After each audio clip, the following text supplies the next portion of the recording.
Oi, nós somos o podcast E Falei, porque aqui nós queremos que fale tudo. Eu sou Silvia Faria, ortodontista, e estou com a doutora Camila Mouza, pediatra, mãe, esposa, mulher de fé. E ela vai hoje compartilhar conosco um pouquinho dela. Agora eu vou deixar ela se apresentar. Quem é ela?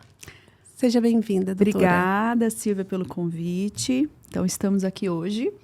Eu me chamo Camila, sou médica, sou pediatra, sou esposa do Jansen, mãe da Maria Clara, de 12 anos, mãe do Matheus, que há 3 anos já está no céu, contemplando nosso pai.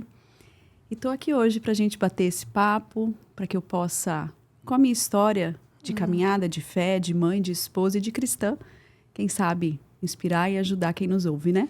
Vamos começar. Me fala quem é a doutora Camila. Não, mas quem é a Camila? A Camila, a essência, vamos lá. Camila, no profundo. No profundo, a Camila é uma menina simples do interior. Você é de onde? Eu sou de Cacilândia. Ah, não acredito! Você é minha vizinha? Eu sou sua vizinha. Você é de Paranaíba, né? Então, que bênção! Fui criada lá, naquela terrinha. Olha, que bom! Exatamente. Com uma criação realmente muito simples. E sempre uma menina que sonhou alto. E sua família continua? Continua lá, meus pais moram lá. Exatamente, meus avós, meus pais, tios, todo mundo de lá. E nessa criação de menina do interior, a Camila sempre recebeu a orientação do pai e da mãe de que aquilo que eu ia ter de herança era a minha formação, era o meu estudo. Então, eu saí de casa muito cedo para estudar, Silvia. Então, você veio para cá? Vim para cá, estudei aqui para fazer colegial, para fazer cursinho e para fazer a minha faculdade tão sonhada de medicina, né? Então, essa é a Camila, uma menina que saiu muito cedo de casa, mas que foi criada com muito amor, com aquela vida de interior maravilhosa, brincando na rua, coisa que hoje em dia a gente não tem mais, né? A medicina é um sacerdócio. Sim. Quando você descobriu que você tinha essa vocação? É de criança ou criança. Foi no decorrer? Não, de criança. Minha mãe fala que a primeira vez que eu falei sobre isso, eu devia ter em torno de 8, 9 anos. Que eu falava que eu queria ser médica. E já reconhecendo aí algo que é divino mesmo, né? Que é um dom de Deus. Chamado. É um chamado. Porque eu não sou de uma família de tradição de médicos. Não sou. Então, assim, era algo que minha mãe ouviu, meu pai ouviu. Falou, deve ter alguma coisa de verdade nessa menina falando aí. Ela não tá imitando alguém. Então, foi muito cedo mesmo. E eu vim pra cá por anos? isso. 7, 8, você 9. Já falava nisso? Já falava nisso. Mas você tinha algum pediatra que você... Tinha um médico que você admirava, assim, que foi tua inspiração ou não? Não, menina, não foi. Inclusive, a pediatria em si foi algo que, diferente desse chamado para medicina, a pediatria foi algo tardio. Foi lá no finalzinho da faculdade que eu me identifiquei com aquelas crianças. E eu falo que ali foi onde, passando por aquele estágio da Santa Casa, vendo aquelas crianças doentes, aquela situação tão impactante, que é muito difícil ver criança doente, né?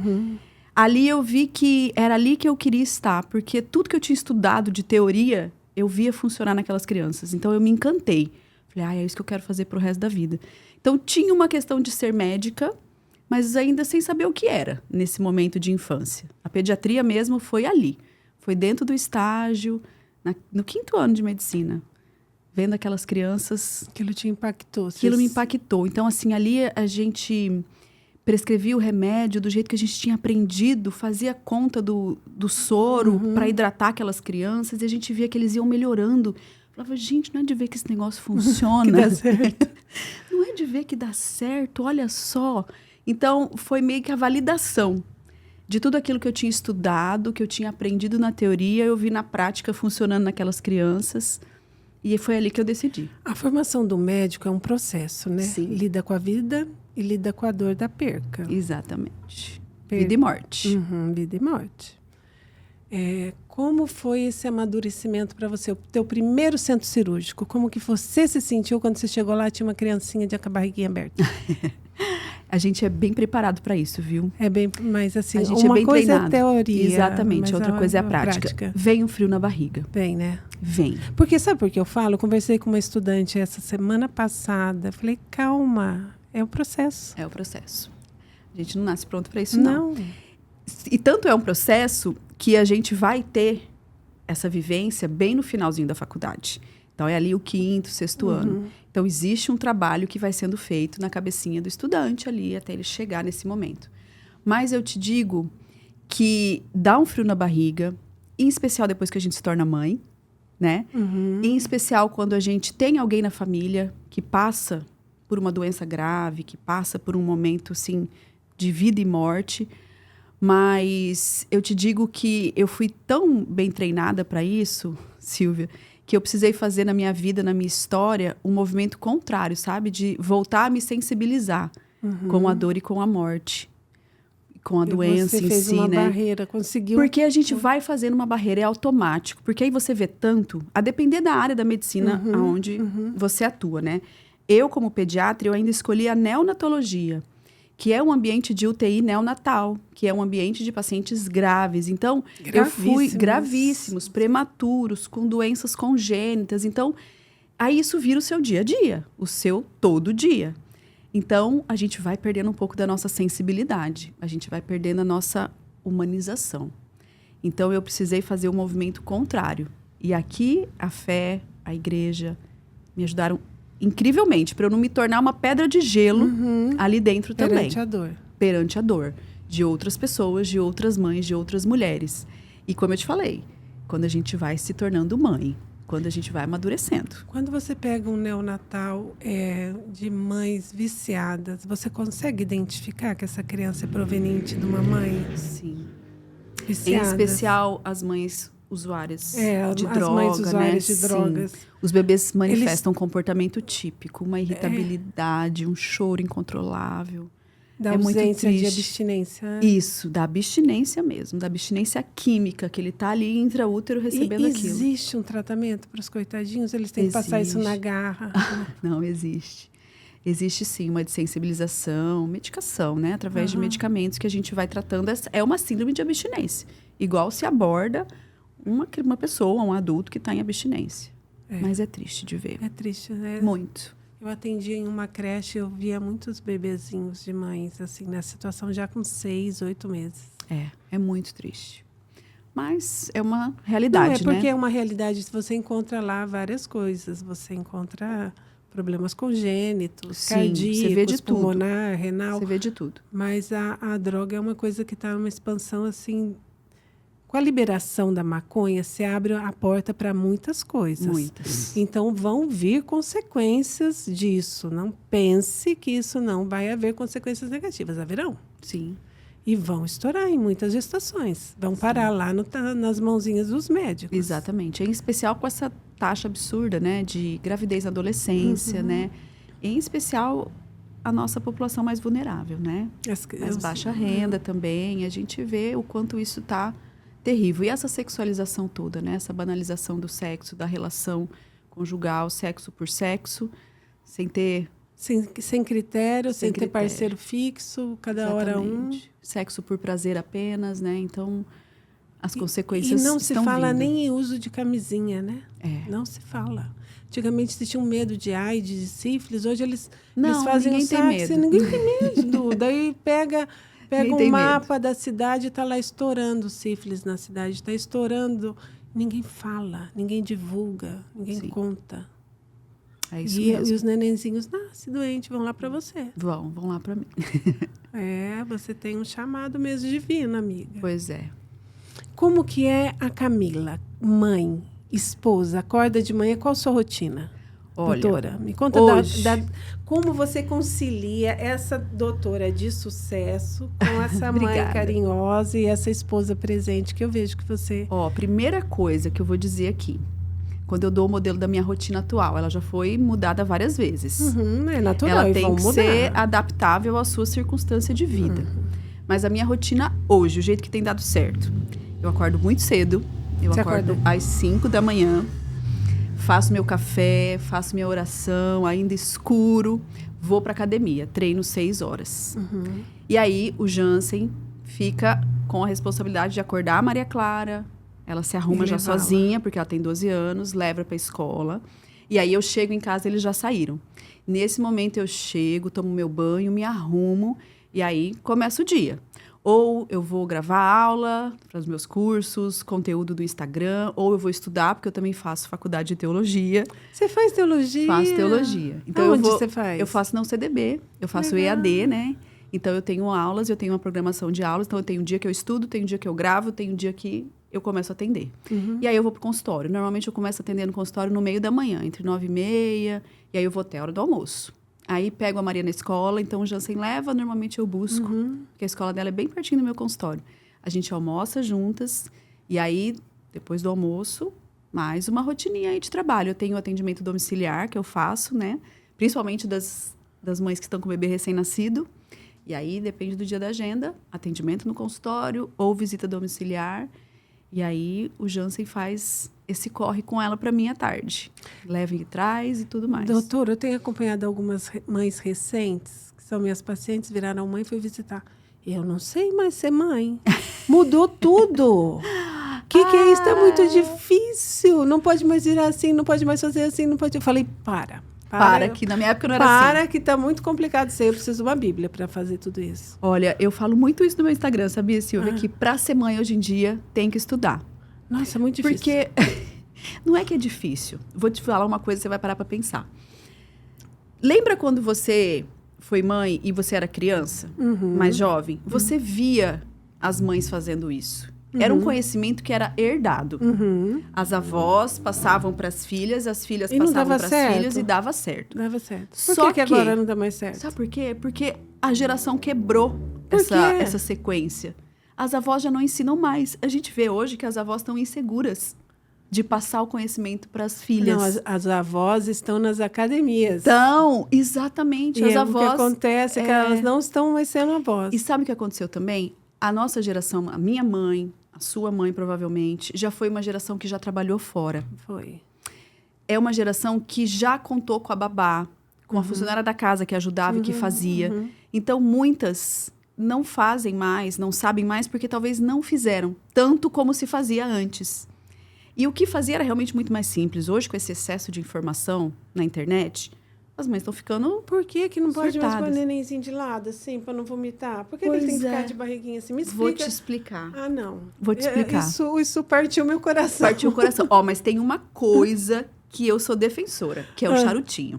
O charutinho eu usei em todos. Vida na vida das crianças. Parece que está caindo. Isso, é exatamente isso. Aqui está a sabedoria da avó. Que tem que trazer de volta. Então, eu sou defensora do charutinho. Aí, eu vou te explicar o porquê do barriga para cima. Que aí é quando a ciência vem e melhora aquilo que já tá bom. Quando o bebê tá de barriga para cima, por que é mais seguro do que de lado? É por uma questão anatômica. A nossa traqueia, que é o lugar onde passa o ar, que é um caninho por onde passa o ar, fica em cima do esôfago. O esôfago fica atrás. Se a gente fica E aí, vamos pensar, a gente tá de barriga para cima. Se o leite vier, como o esôfago tá por baixo, a chance dele vir e entrar na traqueia é muito maior. Porque a traqueia tá em cima e o esôfago tá embaixo. Se eu viro o neném de lado, entendeu? Fica um caninho um do lado do outro. Aí, a chance de um leite voltar e pegar o caminho da traqueia é muito maior.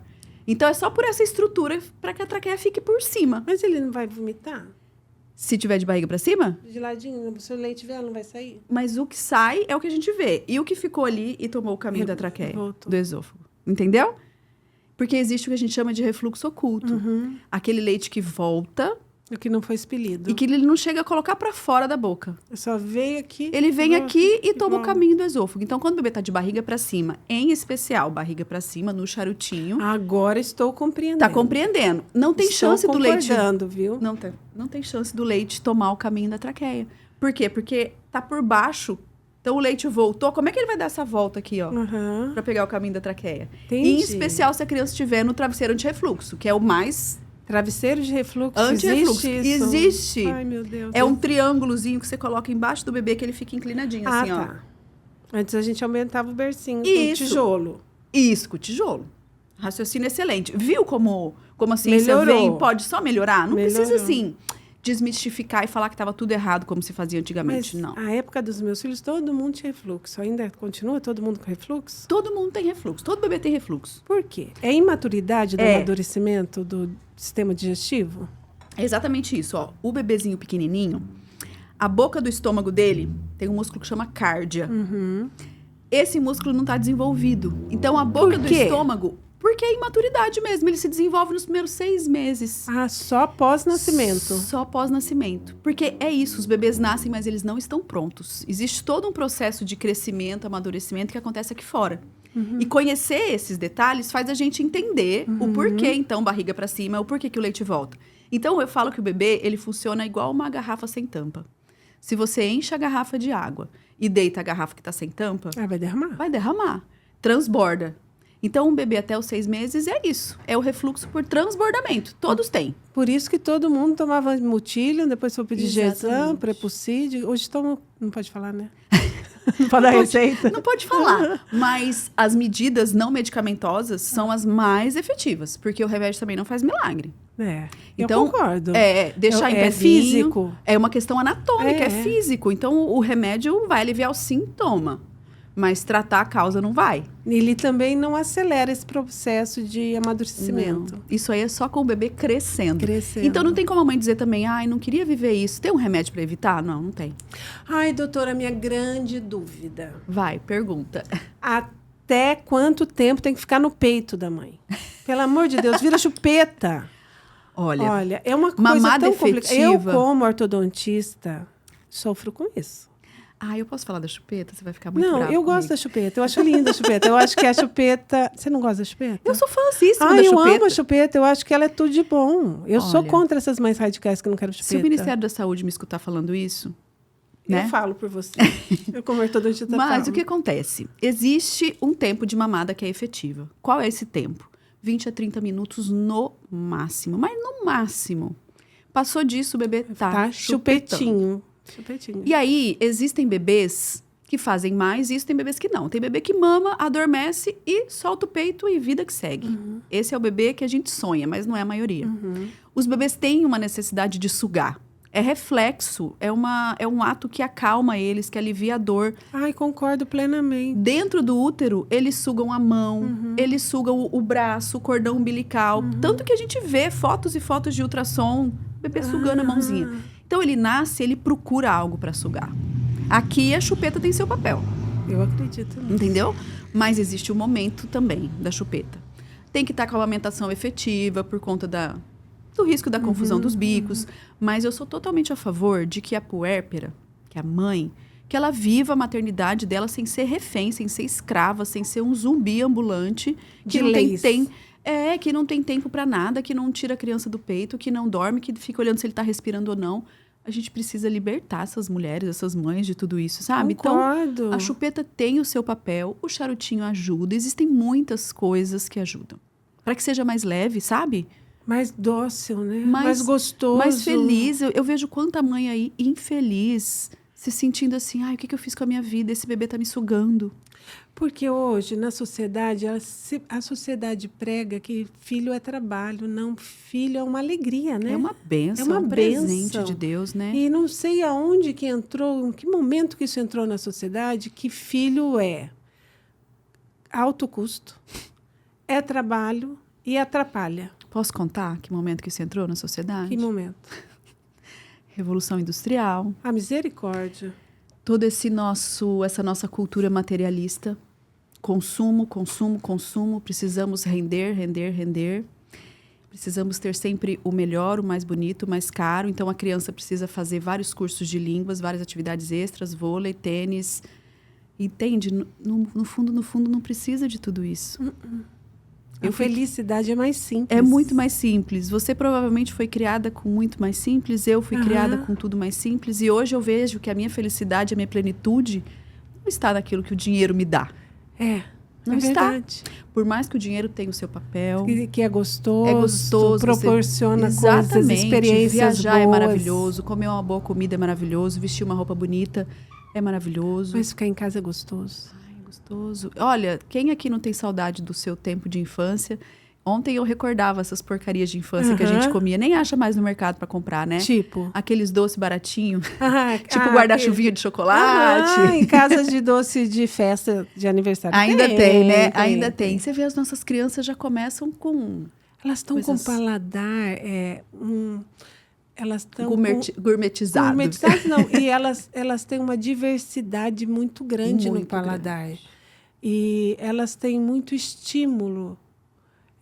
Sim, desde muito cedo. Diversificados muito cedo. E eu acho que isso está causando uma geração com uma saúde muito ruim. Muito ruim. Porque elas vão na cozinha, toda hora tem uma recompensa. Vão na cozinha, pegam uma recompensa. Uma coisa... Exatamente. Sem limite, não tem horário mais. Almoço, janta, não se senta mais em família para comer.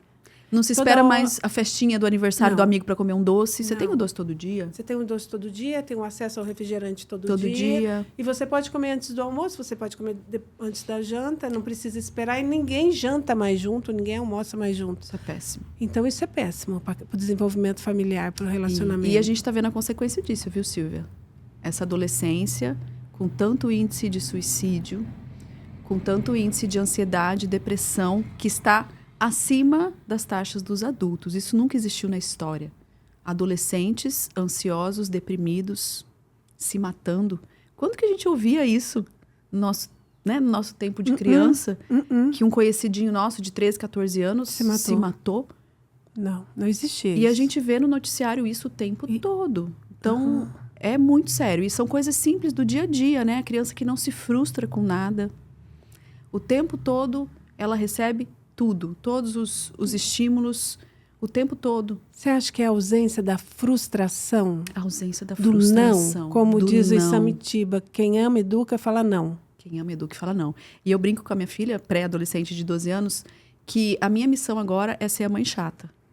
Eu não ligo de me chamar de chata. Pode me chamar de chata, eu não quero que você bata palma pra mim agora. Não tem problema. Pode chorar, eu não ligo. Pode chorar. Eu também não. Então, assim, isso inclui tudo. Tempo de rede social, de celular, de televisão, tempo de estudo, tempo de ócio. Nossas crianças não ficam ociosas mais. Elas não sabem ficar ociosas, porque elas grudam numa tela. Exatamente. Elas não sabem pegar um livro. Esse falar um não para um filho, esse ser a mãe chata, a gente está construindo crianças que serão adultos saudáveis. Não é... Eu falo, não tem cara de ser amor, filha, mas é amor.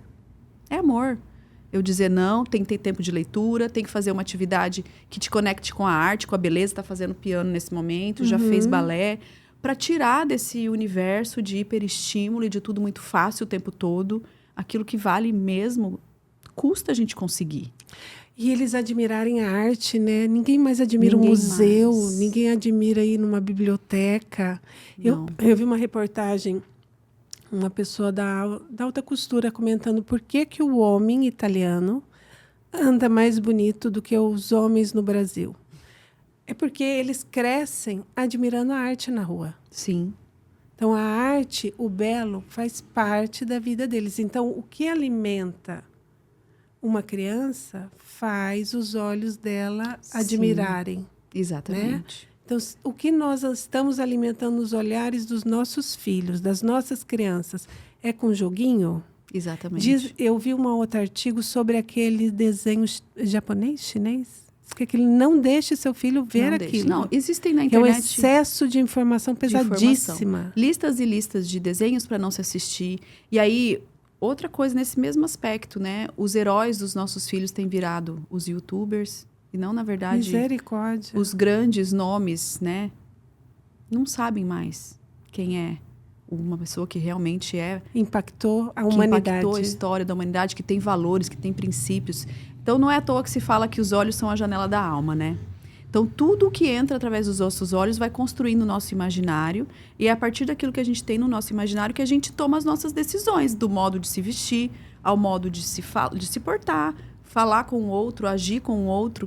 Então, é por isso tantas crianças irritadiças, mal educadas, desobedientes. Elas só veem isso o tempo todo. O tempo todo. É muito sério isso. A vulgarização do adolescente e da mulher, né? Porque falando isso do se vestir...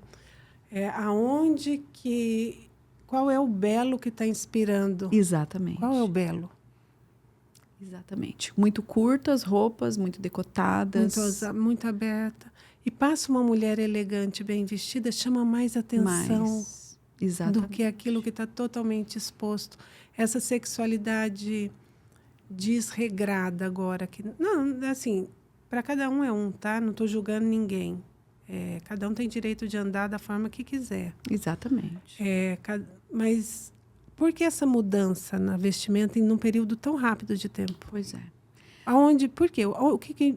O que deixou de ser feito? Deixou de ser feito, né? Eu vejo que, na verdade, tem sido feito um movimento, assim, de nos desumanizar, para que a gente realmente se torne fonte de renda. Vende muito esse comércio, esse mercado. Porque... Você entende que o dinheiro está por trás de tudo o tempo todo? Então, cria-se um padrão de roupa, todo mundo quer se vestir igual. Então, a indústria ganha com isso. Cria-se um padrão de maquiagem, cria-se um padrão... Vamos dar um exemplo aqui. Esses lip gloss, esses body splash, né? As menininhas estão... Todas querem. Todas querem. Todas. Quem está ganhando? O comércio. A indústria. Então, eu vejo que, na verdade, é a indústria do materialismo injetando essa ideia na nossa cabeça. Pela tela? Pela tela. Pela tela e pela rede social. Agora é a rede social. Não, da tela que eu digo é da rede social. Isso, o Instagram, o TikTok, o Facebook. Que são os youtubers. Exatamente. E outro problema aí, vídeos curtos, né? Que são os shorts, vídeos curtos. Aquilo libera na cabecinha de quem vê, nós adultos, a gente passar o dia inteiro ali vendo aquilo, a gente vai sair com um desejo insano de comprar tudo aquilo que a gente viu. Porque libera no nosso cérebro dopamina, que é o neurotransmissor do prazer, que é o neurotransmissor que é liberado no momento do orgasmo. Olha a proporção disso. E você imagina você desde pequenininho com essas injeções de dopamina no seu cérebro. Por isso você quer mais para você sentir esse prazer. Exatamente. Então, você vê que não é algo que está faltando. Na verdade, estão injetando coisas em nós e a gente não percebe. E estão fazendo isso com as nossas crianças e as mães não percebem. Porque nós também, nós adultos, estamos imersos em tudo isso. Quem aqui, às vezes, não perde horas, talvez, rolando um feed de Instagram, vendo coisas, você não sai de lá querendo viajar, comprar alguma roupa... Pedir alguma comida, ou já até comprou, já saiu de lá passando o cartão. É o tempo todo isso. Isso não existia há 20 anos atrás? Não, 10 anos. 10. Exatamente, vamos ser mais atuais. 10 anos. Você conversa sobre isso com as suas mães? Converso. E o nível de aceitação delas e comprometimento? Olha, eu vejo que está um movimento muito crescente, muito bonito. Das pessoas tirando a cabeça para fora desse universo. Dessa bolha, querendo fazer diferente. E eu fico muito satisfeita de ver resultado nisso, sabe? Hoje eu escutei de uma mãe falando para mim assim, doutora, aquilo que você fala tanto no Instagram, que a gente precisa estudar, que a gente precisa saber o que está acontecendo. Olha, eu tive que tirar o meu tempo de tomar meu chimarrão com meu marido. Se ela estiver ouvindo a gente, ela vai saber que é dela que eu estou falando. Porque eu entendi que aquele horário era o horário que eu tinha que parar para fazer a rotininha do meu bebê, de dar banho pro meu bebê, de fazer ele dormir, de ler uma historinha para ele, porque eu entendi que não é mais como eu fazia. Agora, eu tô fazendo por ele. E assim, momento dele, porque, poxa, eu vou ficar aqui tomando chimarrão, batendo papo com meu marido, que era algo que eu fazia antes de não ter filho, e a criança chorando, sem rotina, não dá.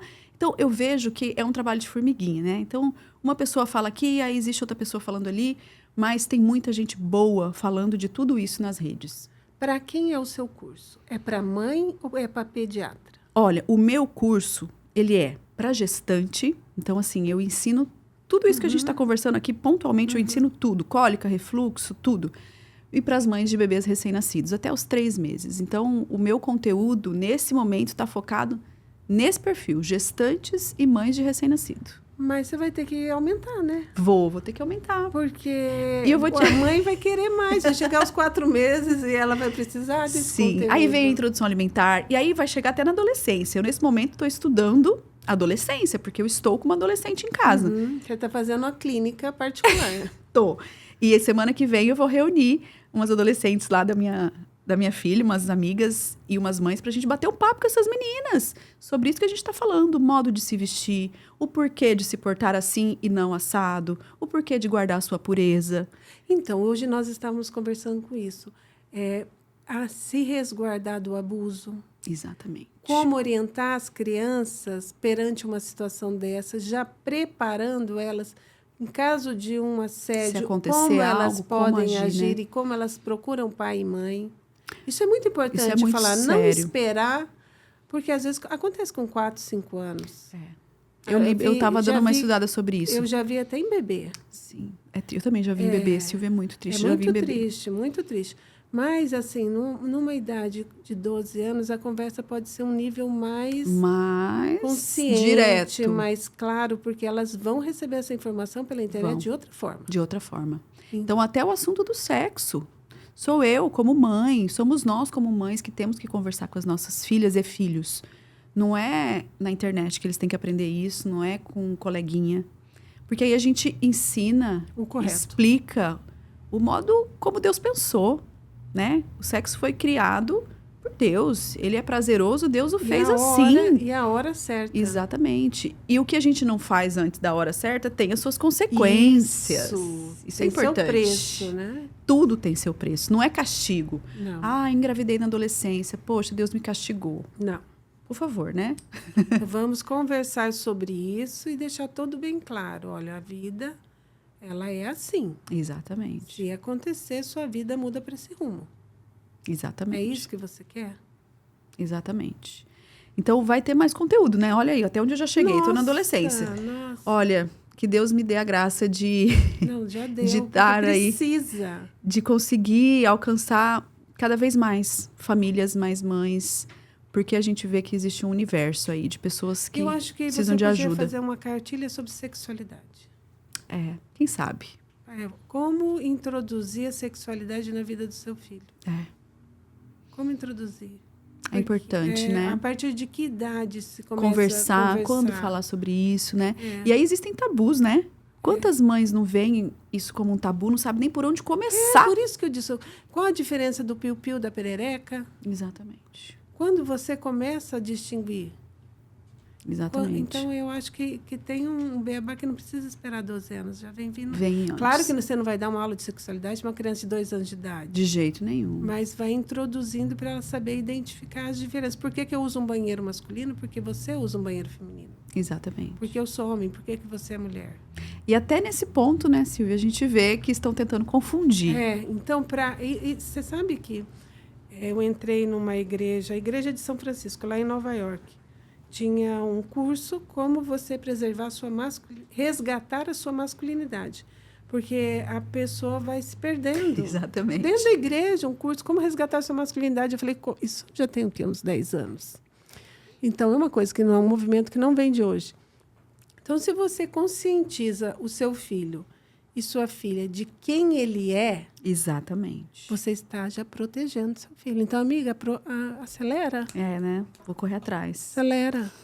Tô precisando de mais tempo, realmente, de estudo e de gravação. Acho que... não vai ter que... Deus provê, Deus proverá. Ele proverá. Sua misericórdia não faltará. E esse é um ponto. Eles crescerem sabendo que, antes de tudo, são filhos amados de Deus. São preciosos. São templos do Espírito Santo. São preciosos. Nós não somos um nada. Uma caixa. Um erro, um acaso. Não somos. E tirar Deus da sociedade, tirar Deus das famílias também é algo que a gente vê acontecendo, né? Então, parece que é coisa de gente retrógrada, de gente... Mas eu falo assim, é a coisa mais linda do mundo. Um filho que pede benção à mãe, benção ao pai. É tão lindo. É lindo.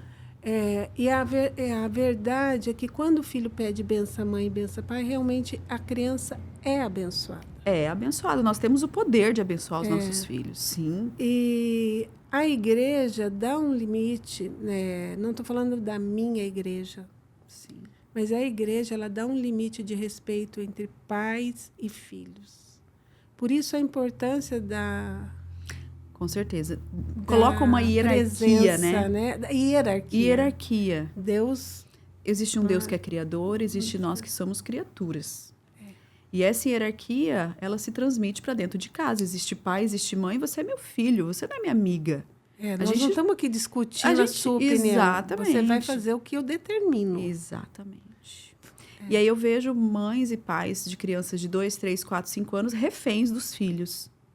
Exatamente porque não existe essa hierarquia, não existe esse limite, não existe esse tom de voz, esse modo de falar. Tudo muito embolado, tudo muito misturado. Então, olha como a fé, a religião, ter Deus é importante. Independente da religião. Independente, mas a gente saber que existe algo maior que nos rege, que está além desse mundo material que a gente vê, que a gente palpa, que a gente experimenta. Essa visão de transcendência. Isso é muito importante. Que tudo que a gente faz existe uma consequência aqui e lá. Existe um juízo final. Então, olha como tudo isso organiza o nosso modo de viver o hoje. planejar o futuro, né? Porque não é o viver o hoje pelo hoje, né? Hoje pelo hoje. Nós vamos colher uma hora que nós estamos vivendo. Exatamente. Como eu estou vivendo? Hoje as meninas chegam e falam assim, quero te contar uma coisa. É fofoca? Não me conta. Porque eu quero ir para o céu. Vai que o dia do meu chamado é hoje. Então não me conta. Exatamente. Não, por favor, não me conta. Não me leve a pecar. Porque depois eu ainda faço um comentário. Sim, a nossa carne é falha. Sim, nós somos humanos, a gente peca mesmo. A gente entra na fofoquinha e a gente cai. E olha, como diz minha avó, o céu é uma porta estreita. Estreitíssima. Estreitíssima. Muito estreita, que a gente possa entrar por ela, né? E quais são os seus planos depois desse curso com a sua família? Olha... Você quer ter mais filhos? Estou aberta à vida, Silvia. Não usamos nenhum método contraceptivo. Eu tenho 43 anos, Jansen também. A gente sabe, né, que a taxa de fecundidade já é muito menor. Mas a gente não está tentando. Mas se acontecer... Mas se acontecer, a gente vai ficar radiante. Vida é vida. Vida é vida. Criança é sempre bênção, é sempre alegria, é sempre renovação, né? Porque é uma nova história que está ali, ó, pronta na tua mão para ser desenhada, né? Então, se vier, a gente vai ficar muito feliz. Adotar, você nunca pensou? Menina, sabe que eu pensei, mas vem algo assim... um certo medo, um certo receio, e aí, ao mesmo tempo, uma certa revolta com a burocracia que é nesse país, para essa questão da adoção. Então, eu tenho medo de me frustrar. Então, sabe quando você fica, assim, meio em cima do muro? Não é o momento. Não é o momento, sabe? Eu não me sinto pronta para encarar o processo, que também diz que é muito doloroso, viu? O processo da adoção. Eu já acompanhei alguns burocrático, casos. Difícil, às vezes você se frustra, acha que chegou a tua vez, não chegou a tua vez. Não, e depois que você está com a criança, ainda continua sendo muito difícil muito até difícil, o martelo final. Né? Então, a lei é muito rigorosa. Não me sinto Não estou falando pronta. que a lei está errada, porque exatamente, a lei tem que ser criança. Exatamente. Mas é muito dolorosa. Nós já estamos terminando? Nossa, não quero. Já? Bom, então eu quero Quem te sabe agradecer. A gente vem de novo. Quem sabe não, com certeza. Doutora, nós não conversamos um trix. Você não tirou minhas dúvidas ainda, eu preciso me preparar para ser vó. Ai, ótimo. Então, vamos porque lá para os segredos da maternidade. Nossa Senhora. Eu quero te agradecer, porque eu sei que a sua agenda é lotadíssima. Você é uma mulher maravilhosa. Obrigada. Pela sua generosidade, pelo teu carinho de ter vindo aqui, por abrir a sua vida profissional, a tua vida familiar, a tua essência. Obrigada. Muito feliz de descobrir que você é quase minha vizinha. Pois é. Temos chances ainda de fazer um churrasco lá em casa, está convidada. Obrigada. Vai ser um prazer. E eu quero desejar que Deus abençoe tua vida e que tudo de bom que Deus preparou para você aconteça. Obrigada. Que venha muitas bênçãos e muitas graças, com muito amor. Obrigada. Viu? Que Deus nos abençoe e Nossa Senhora nos conduza nesse caminho aí. Amém. São José, rogue pelo teu trabalho. Amém. Amém. Valendo, São José. E eu quero agradecer a Madre Pérola, nossa patrocinadora Semijoias, que tem tudo que é de lindo e maravilhoso. As melhores marcas do país. A Thaisa Garcia, nossa companheira fiel, muito obrigada por acreditar nesse projeto. Estamos juntos. Obrigada. Obrigada a todos.